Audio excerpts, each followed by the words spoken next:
Hello friends, welcome to my channel Saraswati teacher classes.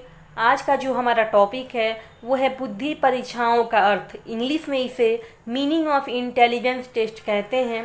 यानी कि बुद्धि परीक्षाएं क्या होती हैं। बुद्धि मापन का अर्थ है कि बालक की मानसिक योग्यता का माप करना या यह पता करना कि उसमें कितनी मानसिक योग्यता है। यानी बुद्धि की जो परीक्षाएं होती हैं वो बुद्धि को मापने के लिए की जाती हैं।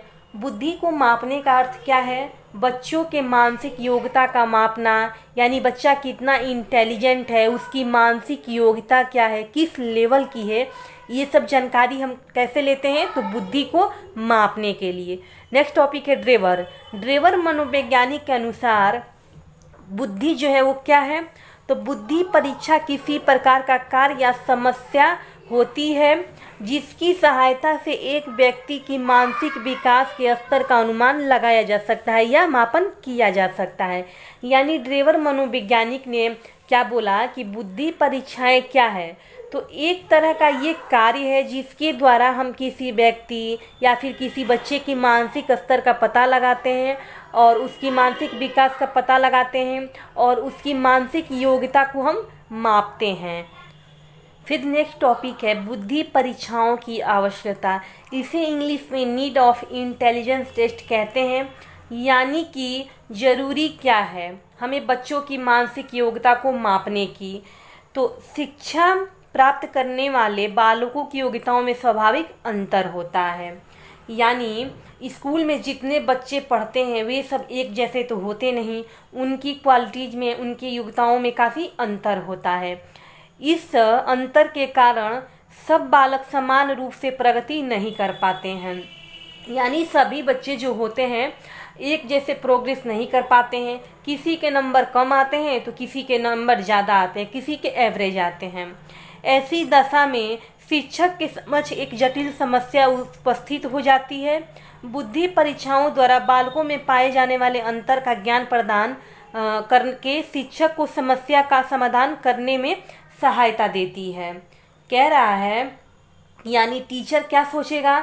तो टीचर सोचेगा कि मैंने सबको समझाया एक तरीके से, पर कुछ बच्चों के नंबर कम आ रहे हैं, कुछ के ज़्यादा आ रहे हैं, तो उसके सामने ये क्या है, समस्या आ जाती है कि मैं इसे कैसे हल करूं, कैसे पता चले कि कौन सा बच्चे का नंबर कम आ रहा है, किस नंबर बच्चे के नंबर जो है वो अधिक आ रहे हैं।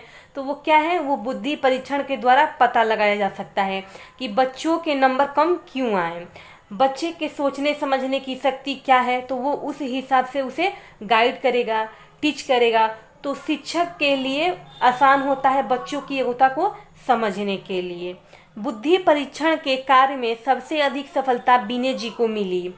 कह रहा है यानी बीने महोदय जी को बुद्धि की जो परीक्षाएं हैं उसमें सबसे अधिक इनको सफलता मिली है। उन्होंने साइमन की सहायता से बीने साइमन बुद्धिमान क्रम का निर्माण किया। कह रहा है कि यानी बीने जी ने साइमन जो है वैज्ञानिक की सहायता से उन्होंने एक बीने साइमन बुद्धिमान क्रम का उन्होंने निर्माण किया।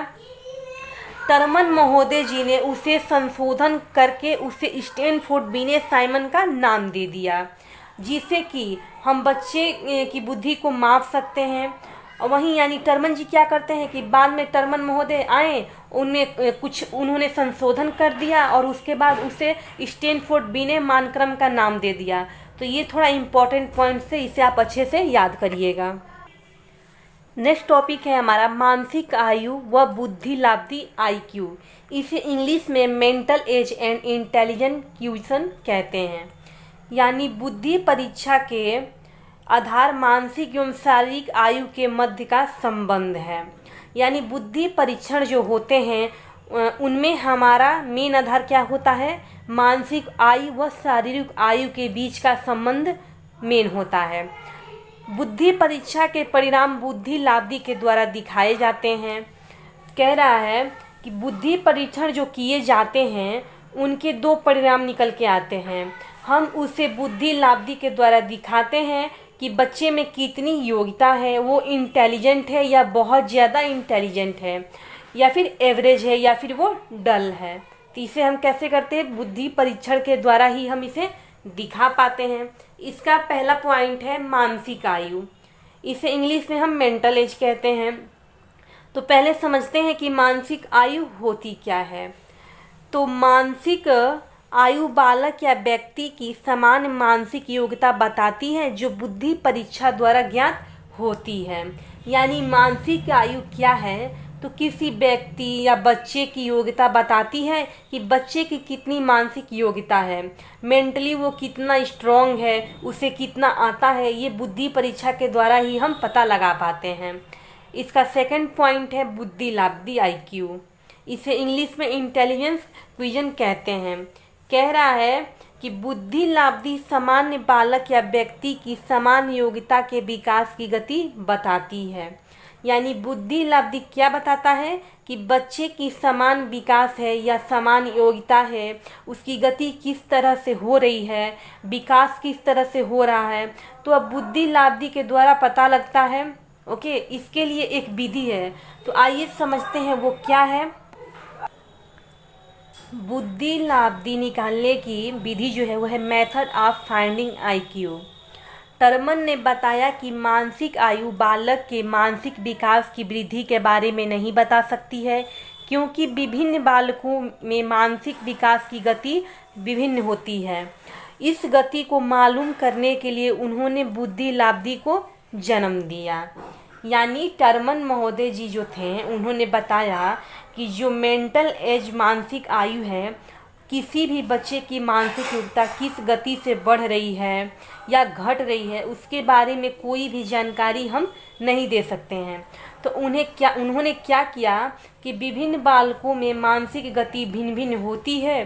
कई ऐसे बच्चे हैं जो जल्दी समझते हैं, कई बच्चे देर से समझते हैं, तो हमें उसे क्या करना है, कैलकुलेट करना है, ज़रूरी है। तो इस गति को मालूम करने के लिए यह बुद्धि लाब्धी को जन्म दिया। किसने बुद्धि लाब्धी को जन्म दिया? तो टर्मन महोदय जी ने दिया। उन्होंने इसे कैलकुलेट करने के लिए एक फार्मूला भी दिया है। तो वो सूत्र क्या है? तो वो सूत्र है बुद्धि लाब्धी इक्वल टू है आपका मानसिक आयु और बटे वास्तविक आयु, इसे हम जीवन आयु भी कहते हैं, और गुणे 100 दे रखा है। इसे इंग्लिश में भी आप देख सकते हो, दिया है IQ, फिर mental age upon real age multiply 100। तो एग्जाम में किसी भी तरह से पूछा जा सकता है, तो इसे आप दोनों को याद रखिएगा। और रियल एज जो है, इसको इंग्लिश में क्रोनोलॉजिकल एज भी हम कहते हैं। तो आइए इस फार्मूला पे हम एक एग्जाम्पल भी समझते हैं। यदि बालक की मानसिक आयु 10 वर्ष और जीवन या वास्तविक आयु 8 वर्ष है, तो उसकी लाब्धी कितनी होगी? तो दिया है। तो इसको जब आप फार्मूला पे जब आप इसको सेट करेंगे तो आपका 125 ये सॉल्व करने के बाद आएगा। तो ये क्या है? बच्चे की बुद्धि लाब्धी है। तो इसका मतलब जो बच्चा है वो क्या है? इंटेलिजेंट। यानी कि जो बच्चा 8 साल का है और दिमाग 10 साल के बच्चे के जितना वो चला रहा है, तो वो बच्चा क्या है? इंटेलिजेंट है। जो IQ निकलता है, इससे कैसे पता चलेगा कि बच्चा किस श्रेणी में आता है? तो इसके लिए भी बुद्धि का वर्गीकरण किया है। तो कैसे? तो आइए दिखाते हैं, उसको भी हम आपको अच्छे से बताते हैं। तो उसके लिए है बुद्धि लाब्धी का वर्गीकरण, क्लासिफिकेशन ऑफ IQ। टर्मन जी ने बुद्धि लाब्धी का वर्गीकरण निम्न प्रकार से किया है। यानी एक ये चार्ट है, आप याद कर लीजिएगा, क्योंकि इससे रिलेटेड क्वेश्चन आते हैं कि बच्चे की बुद्धि लाब्धी इतनी है तो बच्चा कैसा है, ऐसे क्वेश्चन इसमें बनते हैं। आपको ये चार्ट पूरा याद होना चाहिए। एक तरफ है बुद्धि लाब्धी और एक तरफ है बुद्धि के प्रकार। 140 से अधिक बुद्धि लाब्धी वाले बच्चे जो हों प्रतिभाशाली बुद्धि होते हैं उनके, और 120 से 140 के बीच जो होती है बुद्धि लाब्धी वो अति श्रेष्ठ बुद्धि वाले होते हैं। 110 से 120 वाले बुद्धि लाब्धी वाले श्रेष्ठ बुद्धि होते हैं। 90 से 110 के बीच वाले सामान्य बुद्धि होते हैं उनके। 80 से 90 के बीच वाले की मंद बुद्धि होती है। 70 से 80 के बीच वाले की क्षीण बुद्धि होती है, और 70 से कम बुद्धि लाब्धी वाले की निश्चित क्षीण बुद्धि होती है। और 50 से अधिक 70 से कम इनकी अल्प बुद्धि होती है। 20 या 25 से ज़्यादा और 50 से कम इनको हम मूर्ख बुद्धि में इनको लेते हैं। और 20 या 25 से जिनकी कम होती है उनको हम महामूर्ख कहते हैं।